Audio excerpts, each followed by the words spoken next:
Thank you, Chair, Commissioner, dear colleagues. I am happy to introduce the report on social politics in the euro area, which was largely supported in the Committee of Employment. Microphone? No? Now it's fine? Okay. Gehen Sie ein bisschen näher ran, a little bit closer, please. So I think that's better. I'm too tall for that. So that okay. we all can hear you Yes. clearly. Thank you. So, I'm happy to introduce the report on social politics in the euro area, which was largely supported in the Committee of Employment and Social Affairs.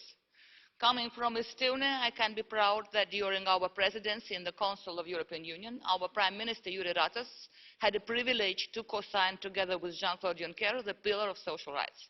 It happened on 17 November 2017. This ambitious document, supported by the European Parliament, sets up important principles we have to implement now in the Member States. I have to thank Commissioner Thyssen for her hard work on improving social policies across the Union. We all know that this is not easy. Every time when it comes to social standards across the Union, somebody says no, no, no, and refers to the principle of subsidiarity. At the same time, we all know that the situation is far from ideal. Since 2012, in the frame of the European semester, the Commission issues country-specific recommendations not only in economics, but also considering social policies in the euro area. This is an extremely important process, but unfortunately, and this is also reflected in the report, the rate of implementation of these recommendations is unacceptably low.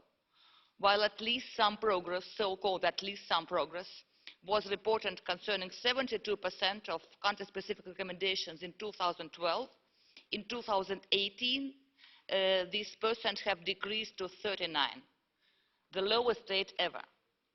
So we ask the European Commission to take measures and find a way to convince Member States that social health of the European Union is not less important than defence, single market or whatever common policy of the Union.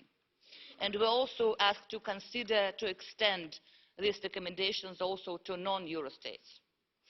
I was happy to hear when the new head of the European Commission, Ursula von der Leyen, before she was approved by the Parliament, during her speech in the Parliament, promised that during the first 100 days of her mandate, she will come up with new legislative mechanisms to ensure Europeans fair minimum wage.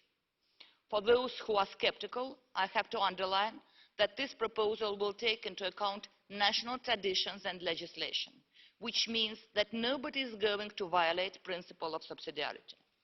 The thing is that we have to fight so-called working poverty and help people who live at risk of poverty and social exclusion. Otherwise, we will end up in Europe with brain drain, with depopulated areas on one hand, and protest against Polish plumber on another.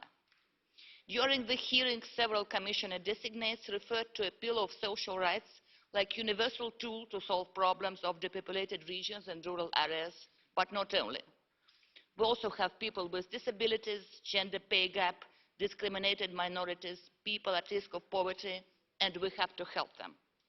We also, this is exactly what Europeans want, not only from national governments, but also from us, the elected representatives in the European Union. In the report, there is also a call for the Commission to create a new unemployment reinsurance scheme, which was warmly welcomed by trade unions. Funny thing that yesterday in the evening I received a letter from the European Confederation of Trade Unions where they asked me to support my own report. When I answered them that it's kind of funny, they told me, no, no, no, but you have to support this and that amendments. So what I want to say, I really believe that we're standing for the right thing here, and I rely on your support, colleagues. Thank you.